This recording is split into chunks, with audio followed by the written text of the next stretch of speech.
This panel is about what we build between and during election cycles to make outreach more effective when it is most needed. I'll start with myself today. I'm a panelist and the moderator as well. My name is Meebs Aslam. I'm a student at LBJ. I'm an organizer, and I currently work for Empower Project. And what we do is we help local nonprofits throughout the state build power from within their own communities. We help more than 50% of our organizers are youth and people of color.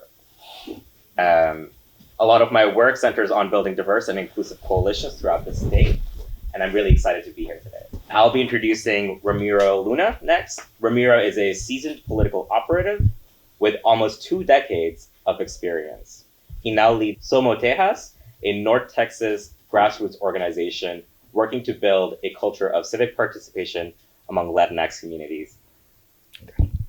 Next, we have AJ Majd. AJ is a co-founder and executive director of Embrace Austin, which is a LGBTQIA2+ focused nonprofit, and it fosters connections and communities here in Austin, Texas. They recently joined Texas Rising, which is a program of Texas Freedom Network to build power among young people of color. Next, we have Kolby Duhon, who is a dear friend of mine.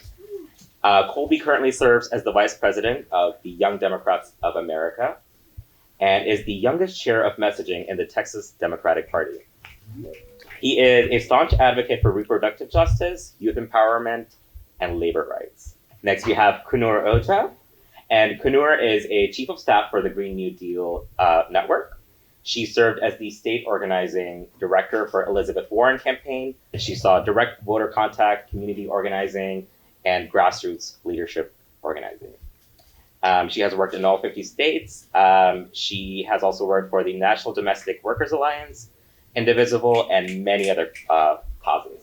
She's also been on the Hillary for America team, and before that, the Bernie 2016 campaign.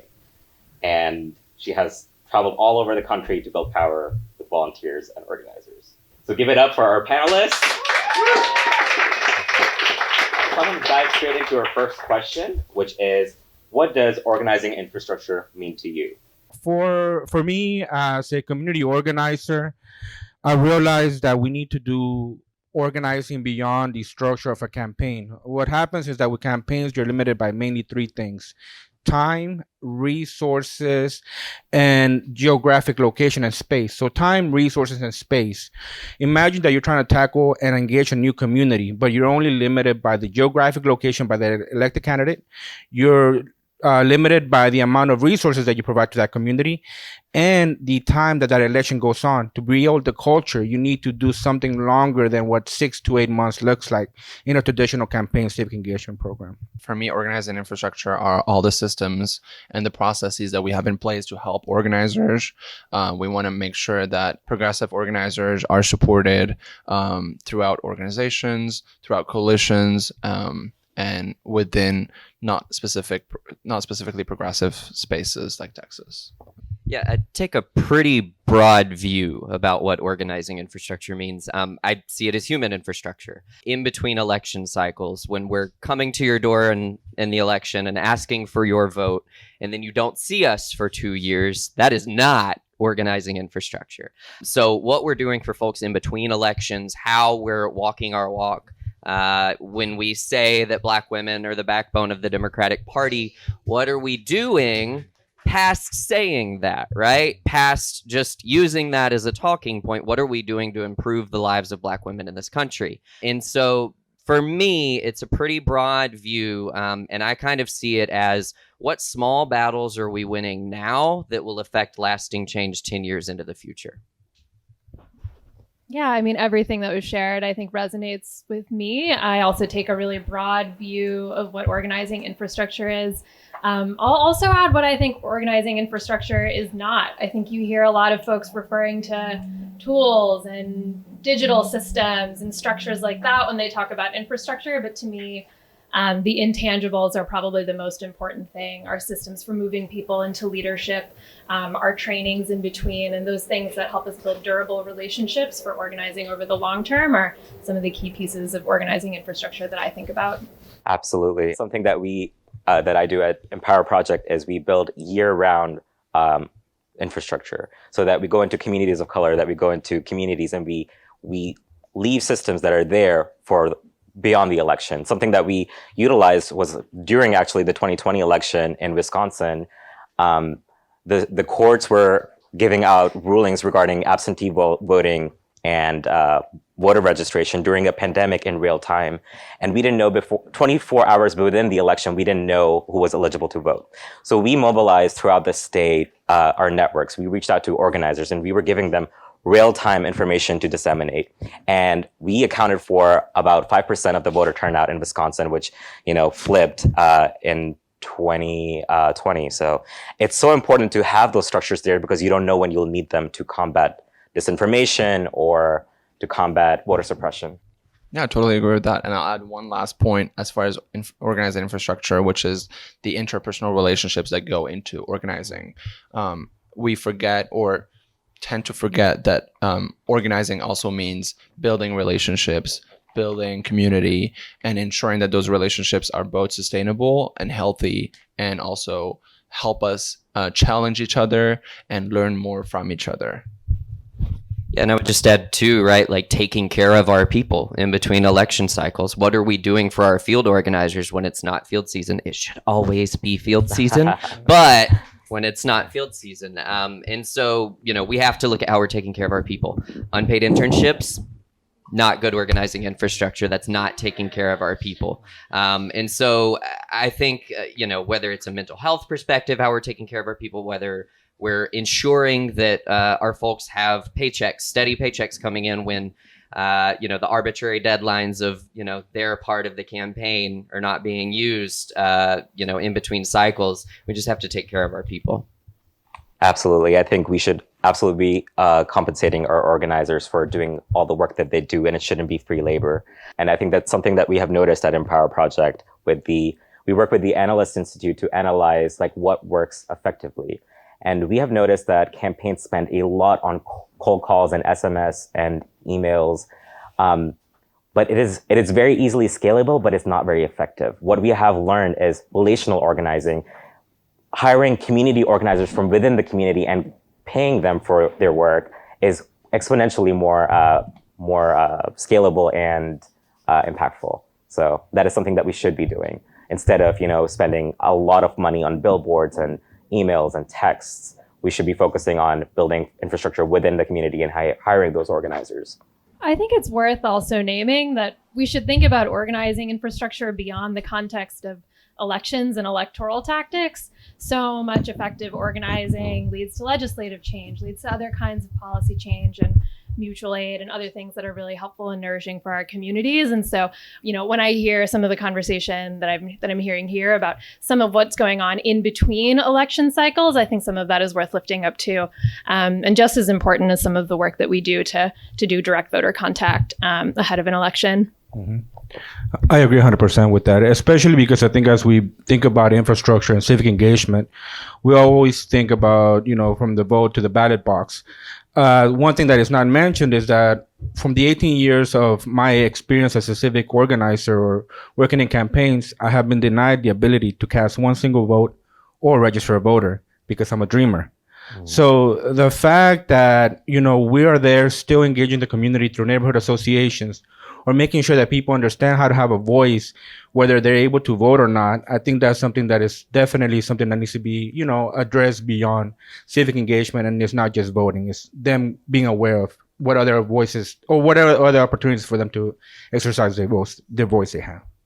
Yeah, we definitely have to include a more inclusive framework for organizing infrastructure and utilize the proper frameworks for it as well, and really think about its sustainability, not only in climate change perspectives, but also in sustainability in time, making sure that young organizers are supported and feel that they are able to continue on within certain spaces. And we live in Austin, and Austin organizing is extremely complex and difficult. We live in a historically segregated city, and it shows within the organizing spaces rapidly and quickly and very easily. Anybody who is an organizer in Austin will tell you that as well, that it's extremely difficult and complicated to be able to build relationships just from like certain neighborhoods, right? Or like certain organizations. We work in silos, right? We don't necessarily like talk to each other. And the big work as BIPOC organizers or as young organizers is to be able to build coalitions that communicate with each other, that support each other and support each other's work. I think that's a really good point. And I'll throw out a question regarding that to you guys. How do we build inclusive coalitions? This is something that I think a lot about. I work for a coalition currently, and so much of my day-to-day job is navigating tension, working towards alignment, and trying to bring together a set of actors that normally might not organize together, who would be way stronger if we're able to unite their corners of the progressive movement. I don't think there is a one-size-fits-all answer to how you build inclusive coalitions, but I think you start by asking, what are the things that held us back from building an inclusive coalition in the first place? Sometimes it's recognizing harms that we've done to each other within the progressive space, being honest about that, slowing down, having those conversations, moving at the speed of trust, and building those connections and relationships with each other that AJ mentioned. There are no shortcuts in some of this work, and that's especially true when it comes to inclusivity and coalition building. So I think it just starts with like recognizing what the problem is and talking about that at a relational level first. To build inclusive coalitions, when working in coalitions, we have to set the tone of what that coalition will be like, what we will be talking about, but also how we will be talking to each other. How can we communicate with each other without repeating harm or creating harm or like triggering each other in extremely fragile work and fragile subjects and topics.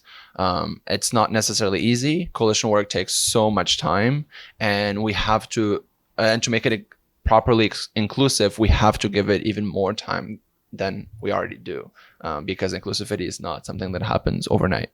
And with that, we'll go into our second question, which is, what are some of the biggest gaps in the organizing infrastructure supporting progressives? I would say that, one thing that I have seen time and time again is just the lack of resources that has been placed in the communities of, especially Black and Brown communities, where the added attention needs to be placed. I think what happens a lot of times, especially in campaigns, is that we do just enough to get the win.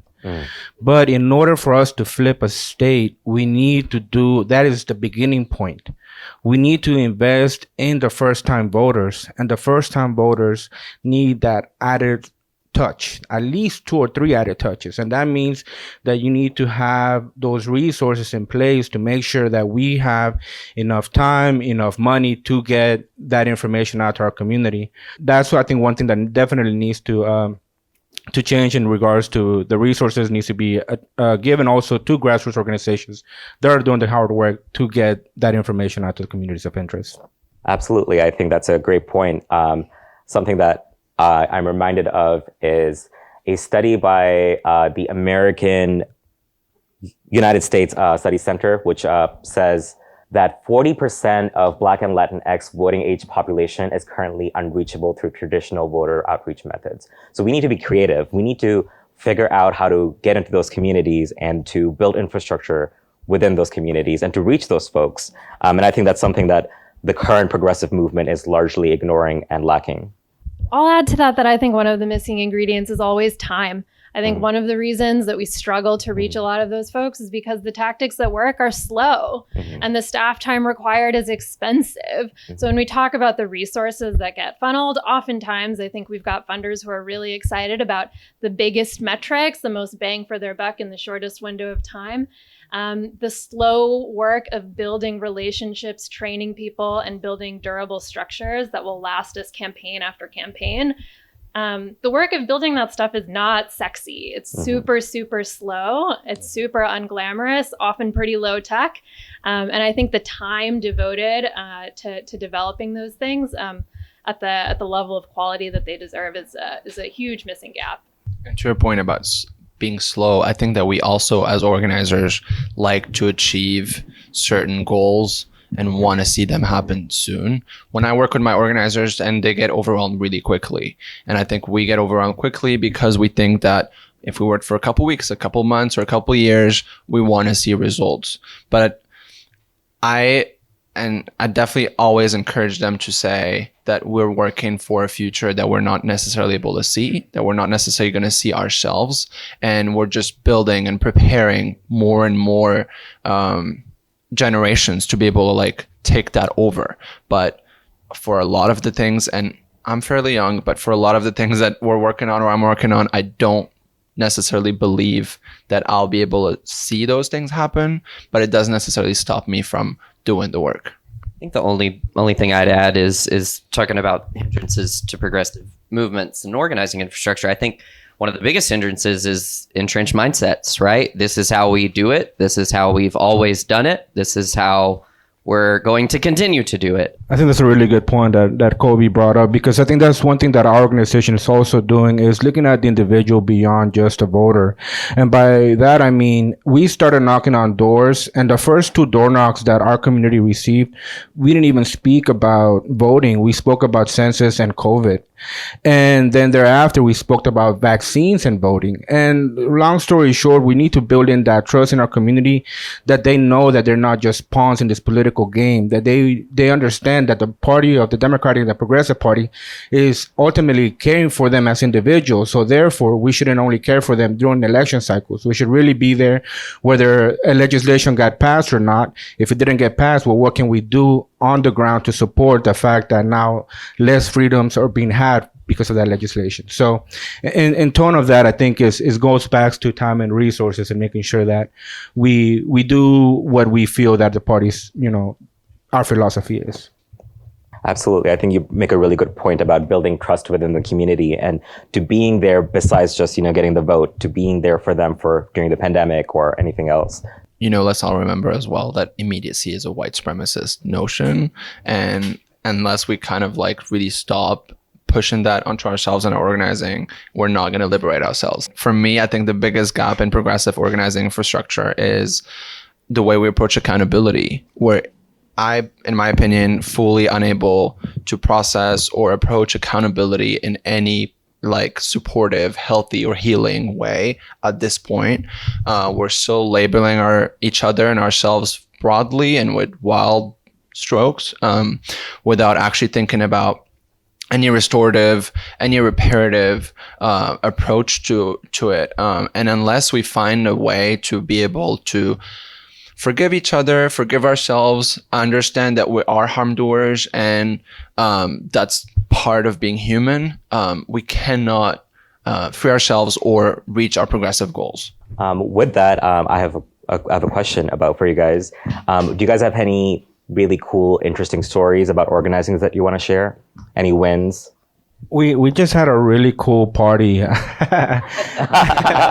We love that. I love that. So we had a cool party 2 weeks ago. We called it Party at the Polls, but since our organization is called Somos, Tejas, it was Pachanga at the Polls. Ooh. And so basically what we had was anybody that came in, they had tamales, they had champurrado, which is like our version of hot chocolate. The Dallas Mavericks came out and gave out free gear. So we had over 200 people come out in the last 2 or 3 hours of early voting, which is something that typically doesn't happen. As I have been mentioning, that we have been working those precincts for the last year or so. We knocked on approximately 20,000 doors in 3 specific precincts. By the time that we were done in those precincts, they grew by more than 210%. And I think that's exactly the type of work that, is required. A fun personal story I want to share is, I think this talks about the importance of culturally competent organizing and outreach. My parents received a mailer from Bernie Sanders in Arabic, Urdu, and Hindi, and they were so impressed with it that they went out and looked at his platform. They called him Baba Bernie because that means like father in Arabic, and they were just so happy that someone reached out with a mailer that was culturally competent in Texas for them to get their vote, that they actually went out and voted for him in the primary, and they were very excited for them. And these are people who are immigrants. They're a little bit politically inactive, but they were very excited to just receive that little piece of paper in the mail. That's amazing. I love that. We love language inclusivity. Yeah. It just makes people feel included. There's an Oprah quote I like. It says, everybody wants to know, do you hear me? Do you see me? Does what I say mean anything to you? And I think that that's what really matters at the end of the day when we organize. Absolutely. Small wins. I work with Texas Rising. We're a statewide organization that builds power with young people under 30. And it's literally just little small wins, like people that we register to vote for the first time after they get their U.S. citizenship is always a very exciting thing for us. And allowing people to exercise that right is a lot of fun. Absolutely. Do you all have any stories to share as well? I'm just struggling to pick one. I think doing this work, and I mean, especially the work that I've done, I'm so attracted to big transformative change that you're totally right, does not have any immediacy to it, is absolutely a long game. That thinking of the wins can be kind of hard because they are, a lot of them are tiny little steps towards the big win that I hope will come. Really fast as a result of building the infrastructure over the long term. It's way easier for me to think of losses where I'm hoping we built infrastructure along the way in service of a big win. But off the top of my head, I'll say in the work that I've been doing over the last couple of years, it has been very rewarding to see people who really did start from a place of pretty sharp distrust to the level where we had progressives protesting and disrupting each other's own organizations, suddenly sitting around a table, making plans together, raising money together, taking action together, which is a really, really cool, just a really cool flip that, took a lot of time to build up to. Yeah, I think mine. So with Young Democrats of America, we had our national convention in August of last year in Cincinnati. And one of the big organizing wins that we had pushed, and it was spearheaded by Izzy DeBell, who is one of our national committee members out of Illinois, was an HR equity and third-party reporting structure for survivors of harassment or assault within our organization. Because we've decided, right, as the Young Democrats, we exist to push the envelope, right? Like we exist to push accountability within the party. And so, the days of pushing things aside because someone has a D next to their name are long gone. We're done with that shit, right? And so we're in consultation actually with major consulting firms, national consulting firms, for instituting that infrastructure into our organization's bylaws, and also allowing a hotline service available 24/7 for all of our members, whether something happens to you at a conference or one of our conventions, or ensuring that we have an inclusive structure that also makes space for things that happen in digital spaces. And so we're really pushing the envelope on that. And that's something that once we get that instituted, right, it's DNC, your turn. You're up. You're next, right? Absolutely. And so that was a huge win for us as an organization recently, and we're super proud about it. That's awesome. Another anecdote that comes to mind is doing work around voter suppression. It's incredible to be working with organizations like Black Voters Matter. We just celebrated the anniversary of Bloody Sunday and the march, and the voter suppression efforts continue to plague our country. Which reminds me of a quote by Cornel West, which is, "Justice is what love looks like in public, just like tenderness is what love feels like in private." And we need to continue to find love and equity and freedom for all of us in a time that is our world really needs healing. We're at war with a country, or possibly, and we have voter suppression efforts. We have attacks on trans kids from our legislature. We have a lot going on, and we need to continue to do this out of love. And our next question and our last question is, what steps are you or your organization doing to build infrastructure now? I'll hand this over to you, Ramiro. Okay, so our organization is very young.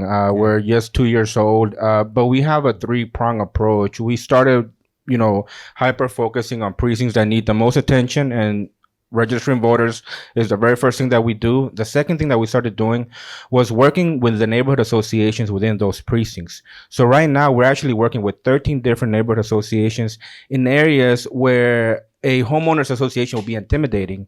But if you have somebody of your color saying, hey, this is something completely different that is not trying to take away your freedoms, it's more about let's upkeep our neighborhoods. So voter registration, neighborhood associations, and nonstop canvassing. We canvass every month, every week. We're not gonna stop canvassing. Whenever we started, we would just print paper black and white. Right now, we have at least some funds to print it out in color. Our goal is that in 6 months we'll have card stock. But again, we're grassroots. We're a scrappy organization that is there because they care about our people. Voters are our family. They're more than just voters to us, and so that's kind of like the work that we do, and we're gonna keep on going. Our goal is 50,000 door knocks this year. So Awesome. I can go next. So I wear a couple hats. As far as Embrace, which is an LGBTQIA2+ coalition that we started almost 2 years ago, we're building a transformative justice process that's going to be available to organizers in Austin and Central Texas.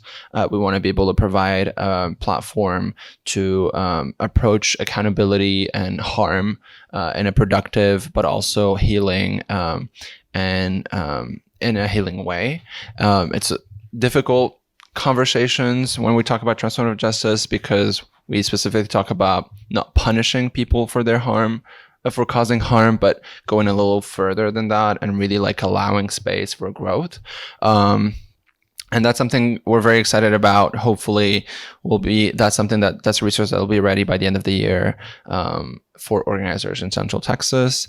And as far as Texas Rising, right now we have we have field organizers across the state in all major universities in Texas and registering folks to vote. We're also present in high schools for first-time voter registration programs, and exciting stuff.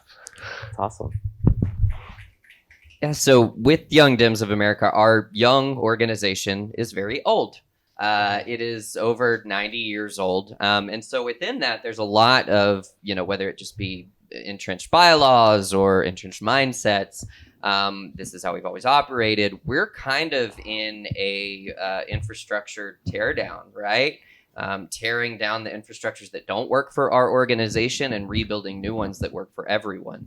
And so, it's going to be very imperative that, we get this right for the generations to come after us and the young leadership that will step up, right? I'm 30 now.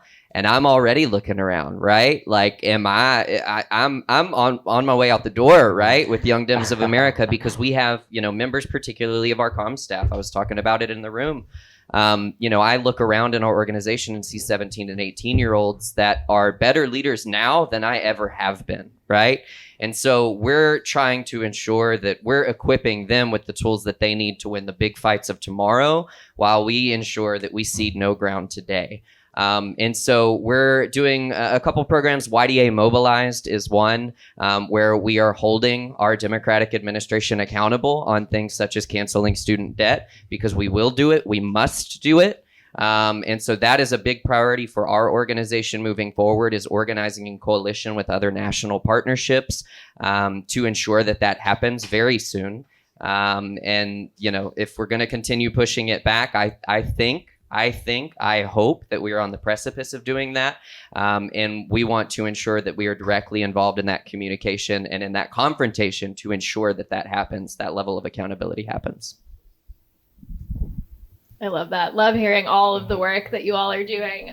For my part, I work for a coalition. So coalition building is really the key part of the infrastructure that we are building. So to speak in more specifics, we are building connections between folks from the environmental justice communities, from the climate activist space, from the labor organizing worlds, to build coalitions at the state level across the country that can mirror some of the great relationship building and coalition work that has happened at the national level, and then figuring out how to draw those linkages between state and federal work so that we've got good models from our blue trifecta states that can provide some answers for big policy questions at the federal level, or provide great examples for other states who might take on majorities in the future and who are fighting to do that soon. So we're trying to set up those systems for sharing knowledge, for accountability, and also trying to help funnel some of those national resources down to the state level so that it's a little bit closer to the ground where our base is, and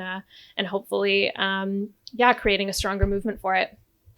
Absolutely, I think that's great. And one thing that's kind of radical that we do at Empower Project is that we provide all of our technology training and everything for free to progressive nonprofits. We've helped scale up programs for nonprofits that are anywhere from 2 to 10 people to all the way from AFL-CIO, ASHME, Sunrise Movement, all these progressive organizations we've worked with, but we provide it at no cost. And we do this because we know that it is important and it is imperative to fund these projects.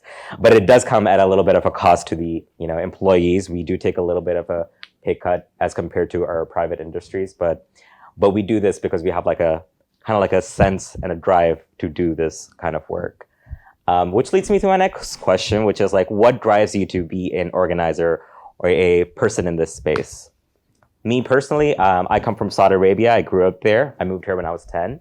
It is one of the last absolute monarchies in the world. There's no such thing as political parties or freedom of speech. So I came into this space. I started off in private consulting, and I was doing great, but I wasn't happy. It didn't come from a sense of purpose. So I joined the organizing space because I knew that there are other people in this world who don't have these kinds of privileges, and our democracy is too important to not work towards making it better and inclusive.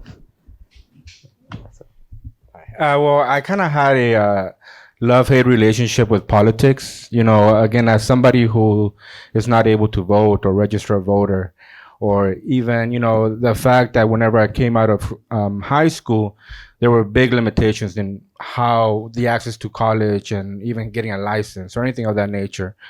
So I became an activist. I did the civil disobedience, hunger strikes, planned arrests, and such. And then I realized, you can do everything under the sun, and somebody like Ted Cruz or John Cornyn will never listen to you.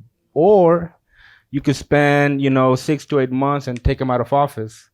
So what I ended up doing was, for anybody who wanted to take me out of my country, I was like, well, let me take you out of office first. Let's go. And I did some really good work here in Texas, and I did some work in Arizona.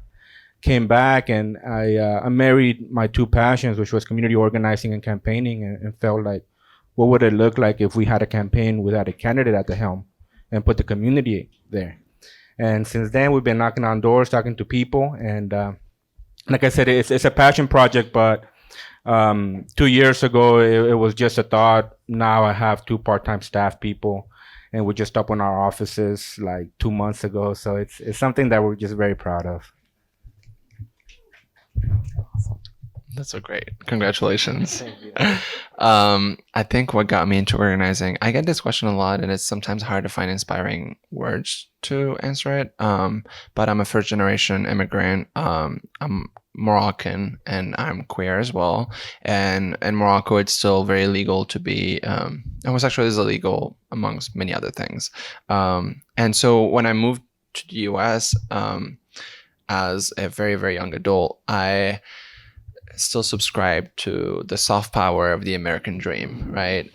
This idea that in this space we were free and we had more opportunities and all the great things, which can be true for certain people, but is also very not true for most people. And so understanding that the American dream is a lie, but also that we have an opportunity to affect that, to redefine what that can look like. So I just feel compelled to be active in these spaces, make sure that we're pushing the envelope a little bit, like you said, and just try to envision a better tomorrow. Yikes. I was talking to somebody earlier about dreaming, and as a queer person of color, envisioning myself as an adult was never something that I ever got to do.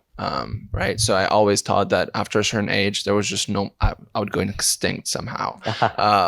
And so one of the things that I encourage young organizers to do and always ask that is really try to like dream, right? Like allow ourselves to dream, think about what our dreams can look like, and then either try to get there or don't, that's fine, but at least dream. Like our imagination and our brain should be like somewhat of a happy place. So I try to dream and organize at the same time.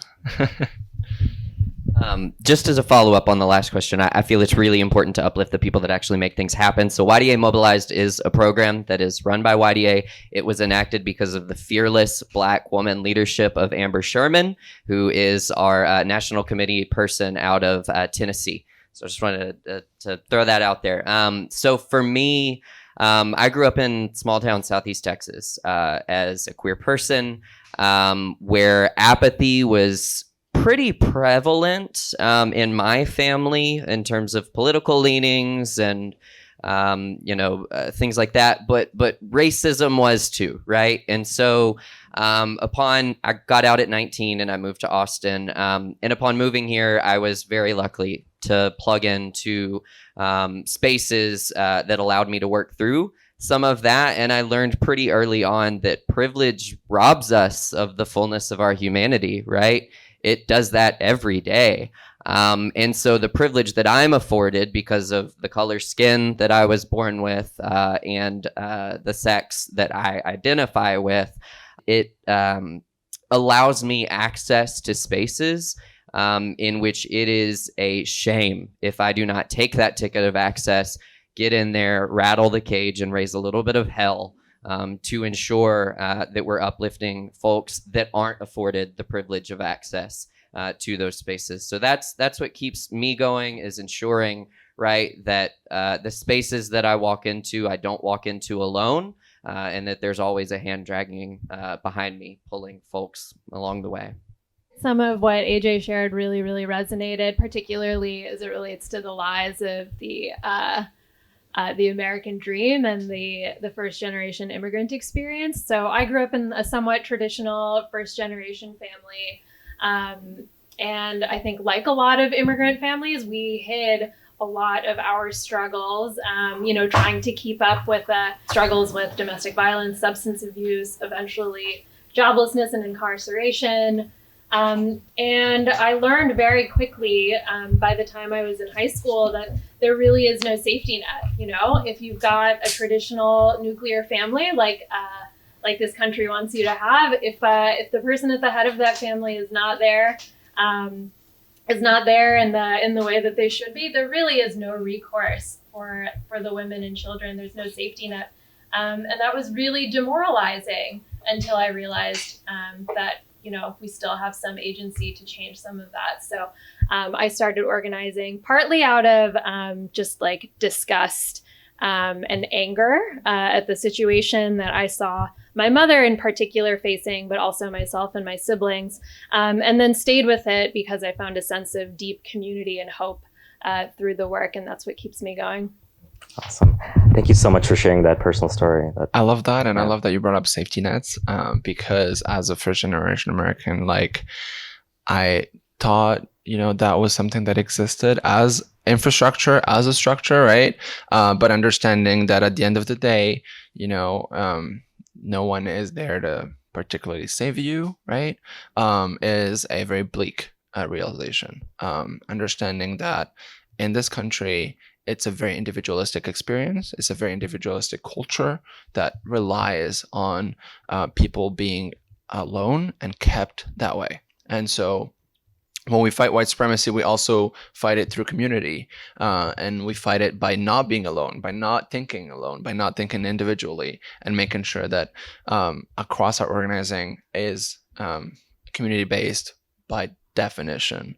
I joined community spaces almost selfishly because it was very lonely. And so I always say community saved me, and it did. I was able to make friends, but I was also able to create something that is inspiring and affects change, which is super important at the same time. So awesome. Yeah, thank you so much for sharing that, AJ. And now we'll be moving on to my favorite part of the experience, which is questions and answers from the community. So thank you all for being here, and I'll take a question from Alicia back there. I have a question. Yes. It comes from a bunch of what all of y'all have said. So part of it is like this individualistic culture and like kind of hoarding rather than sharing. Part of it comes from no one should be safe just because they have a D next to their name. Part of it has to do with, I've heard about a lot of shortage of time and different resources. What would y'all say about Democrats in safe districts who are sitting on mountains of dollars, like millions of dollars, and not using that to build community or support organizing in their districts and in other less safe districts? And I guess I don't want to name any names, but if y'all also have ways for people to look up their own representatives and see if they might be in those positions, like that would also be a helpful part of your answer.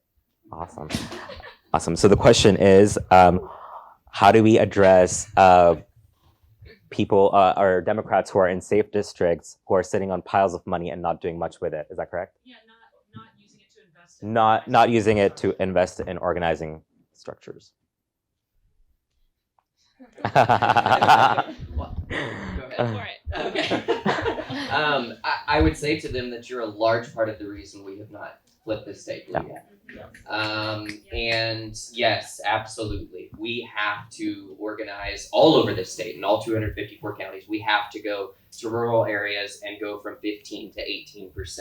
We absolutely have to do that. But if the data does not lie, if you look in safe, held Democratic districts in this state, the turnout and the money spent on organizing is abysmal.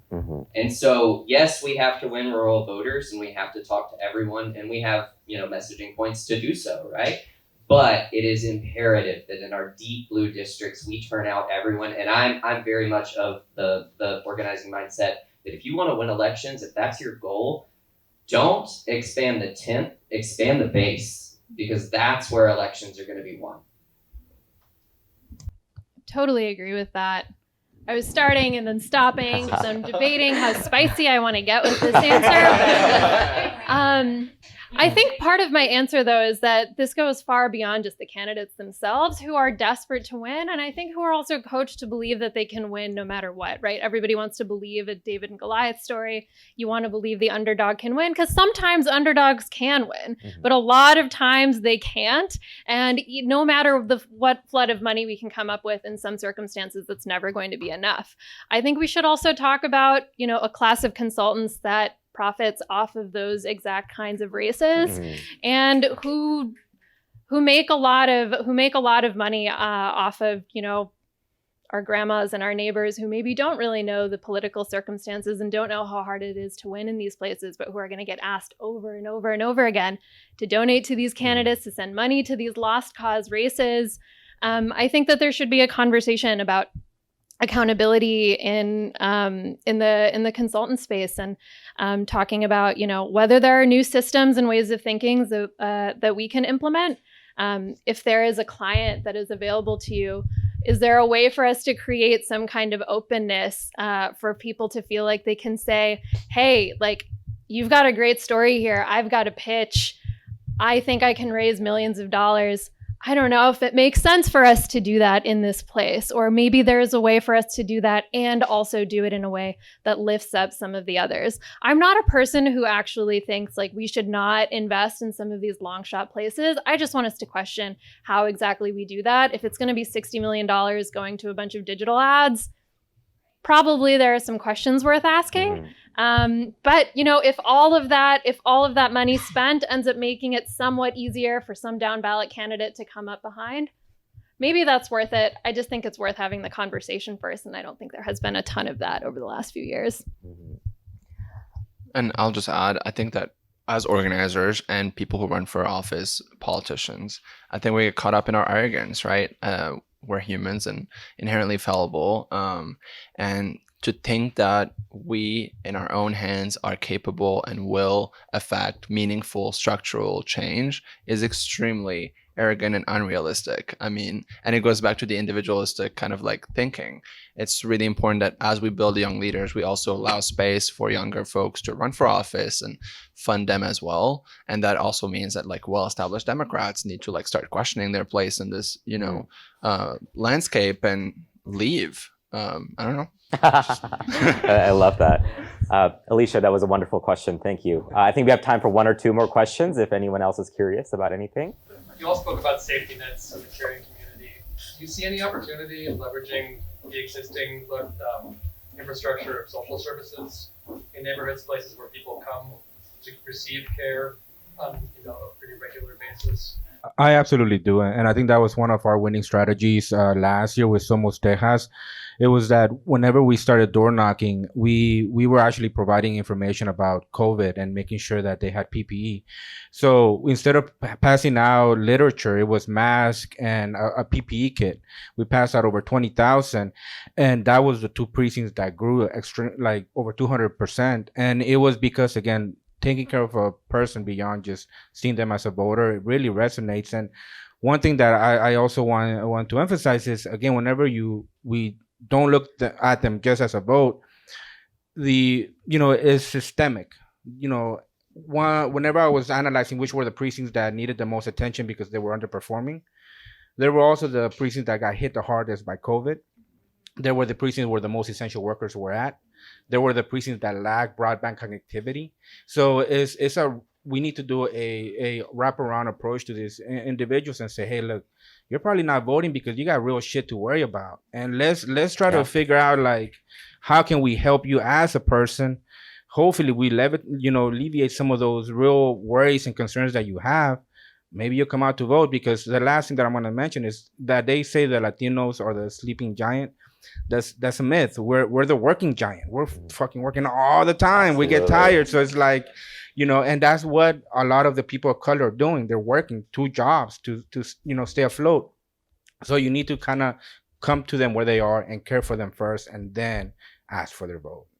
Absolutely. I think that's something I'm going to build up on, is that we use our infrastructure not only for just voting and for politicians and all of that. We also partnered with the state health services like Wisconsin Department of Health, gave us a multi-million-dollar grant to go out into communities and to use our infrastructure to tell people about vaccine disinformation, to tell people about where they can get vaccinated. I mean, we had people in rural Wisconsin who had no idea there was a pandemic, last June, July, and we went into those communities and we were like, there's a global pandemic happening. We're here to provide you with some information. So we use our networks for more than just providing, political services and all that. I'll be super brief. My answer is yes, but with radical changes in levels of funding. Go find, do yourself a fun favor. Go find the pie chart of the United States fiscal budget that was submitted by the Biden administration this year. You will see 50%, half of that pie chart is military. Go get your microscope and try to find social services funding. It's got to be radical change, and it has to be soon. And to your question, I think it's a yes and kind of case where we're still worried about sending our most vulnerable communities to social services, specifically governmental social services. When we talk about trans people of color, when we talk about people are like repetitively like attacked or like marginalized, we're still worried about how safe they're going to be in those spaces. And so until we're able to fully have conversations with the structures in place to ensure that those places are safe, we're more than likely going to keep having a lot of nonprofits doing a lot of work, taking care of each other, until we're able to have a more structural, nationwide or statewide or citywide way to help our communities. Absolutely. And with that, I want to thank you all for being here today. I want to thank Unified for having us on this panel to talk about organizing and the work that we do. Some of us are not local, some of us are local. Thank you to Shayan, thank you to Amanda and the rest of the Unified team, and give it up for our panelists.